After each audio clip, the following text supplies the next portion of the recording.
You guys are outscoring opponents 52-0 in the fourth quarter through the first three games. What do you think has been the key to that on both sides of the ball? I think the biggest thing, I think our entire squad has played well in the fourth quarter. Offense obviously, but special teams and defense too. So we've gotten quite a few plays in the fourth quarter also. So, we're just trying to manufacture that for all the quarters really. And then, I guess in Wyoming we kind of evolved as a team and just got better. As we got more reps in, and some of that happened around the fourth quarter. But then, I don't know. I don't know if it's timing or if it's timing or what. But I thought that's where we played well on all three sides. Is that something you can at all simulate during practice, is emphasizing, you're saying, okay, this is the fourth quarter of practice, and maybe treat it differently than Well, I don't practice? know. Try to. I mean, shoot. I might tell them they're all the fourth quarter for, if it'll work. But,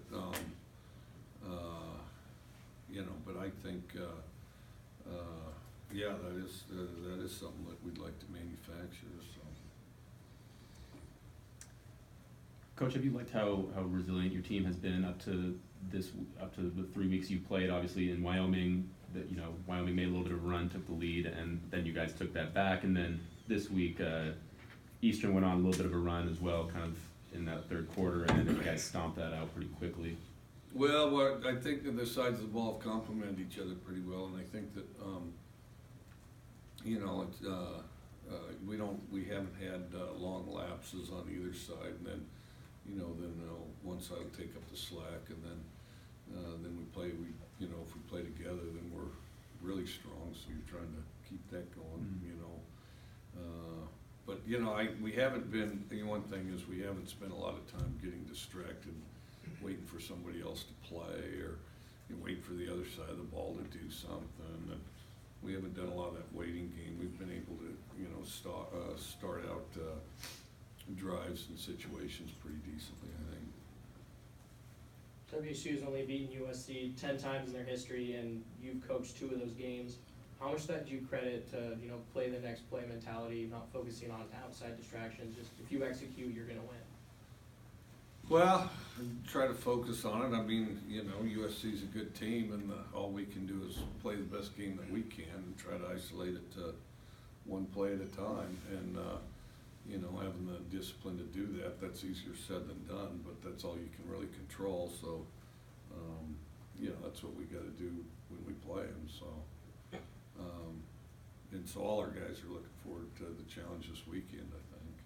Do you think that your roster as a whole has bought into that mentality? I think they bought into the mentality. I think we need to improve at it. I think they've,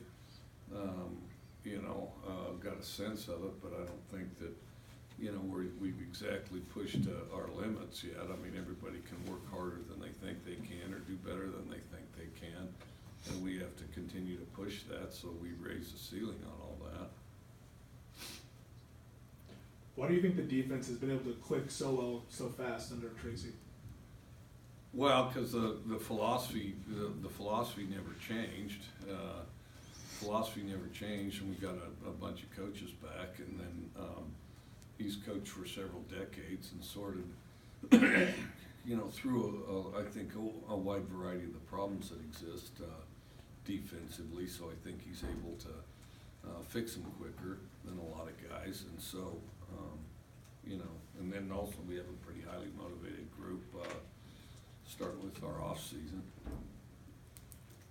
Mike, did you say recently that Grinch was actually influenced by Clace? I don't know that he was, but I know that when we were looking for defensive coordinators, we wanted the philosophy that Tracy had, and it was Tracy's type of philosophy that we were kind of isolating our search around, and then of course Alex had come from that, and not Tracy, but he'd come from that type of philosophy, the pressure, the odd front, the shifting the front, that sort of thing. What do you think is Southern California's biggest strength this season? Its biggest strength. They've got Defensively, they've got people back in all three phases, D-line, linebackers, and the secondary. Well, one thing I would say is they're kind of distributed between all three levels, and so I think that's challenging. It's not like one level just lost everybody. I mean, all three levels have somebody back. And then offensively, of course, they're always explosive, you know. They have explosive players that if you don't keep an eye on, they can get a lot of yards real fast, so. Probably their team speed would be their biggest strength.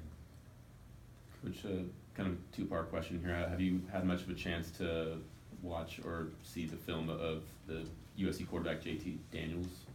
Yeah, we've been watching it, you know, I mean, heavily for the last 2 days, a little before that too. And what are your thoughts on him? I think he's a real talented guy. And does a lot of good things, and we have to find a way to affect him. And the second part of that question, what are your thoughts on starting a quarterback who should theoretically still be in high school right now? Yeah, I don't know. Starting quarterbacks, you just kind of pick the best one. If he's the best one, you start it.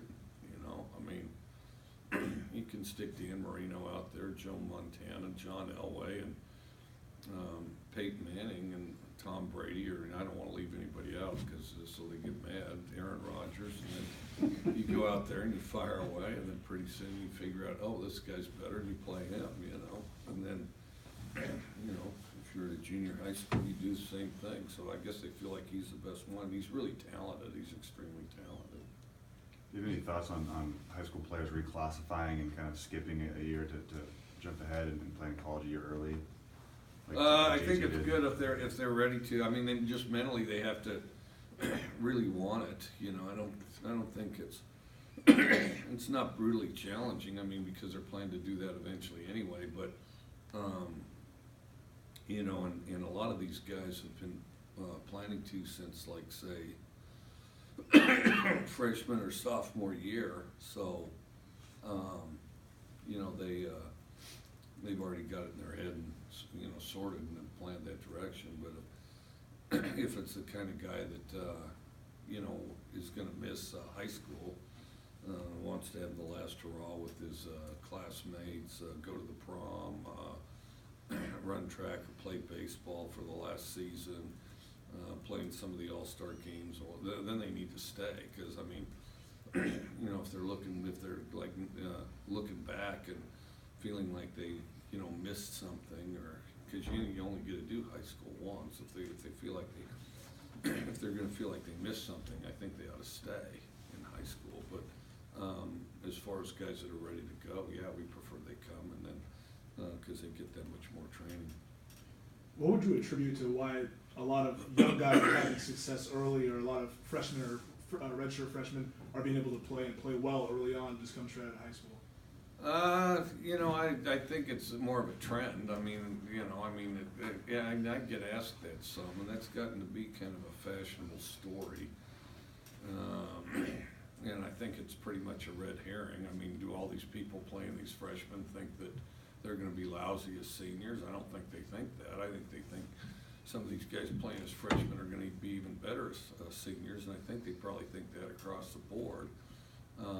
So I think it's probably been just kind of a trend where a few key names have kind of elevated the attention to it. In our conference lost several established quarterbacks who were all unheard of in a lot of cases before they started playing. And then, of course, everybody acts like, well, they all knew they were going to be great from the beginning. But yeah, I mean, the only thing I would ask, and I think there are some really talented freshmen, no question about it, but, you know, if those freshmen are better than seniors, I mean, I don't know, when do you bench them? Let's see, so you're a great freshman, okay, you did really, you know, and freshmen are always better than seniors, so let's see, is it sophomore year or early junior year, we'll bench you, and then we'll just get some new freshmen. I mean, you know, I'm one that happens to believe that guys get better as they go along, usually, not always, but usually, so I think these promising freshmen are gonna be even better as seniors, so. It seems like especially at the quarterback position, players are getting more position-specific training at a younger age, like before middle school even.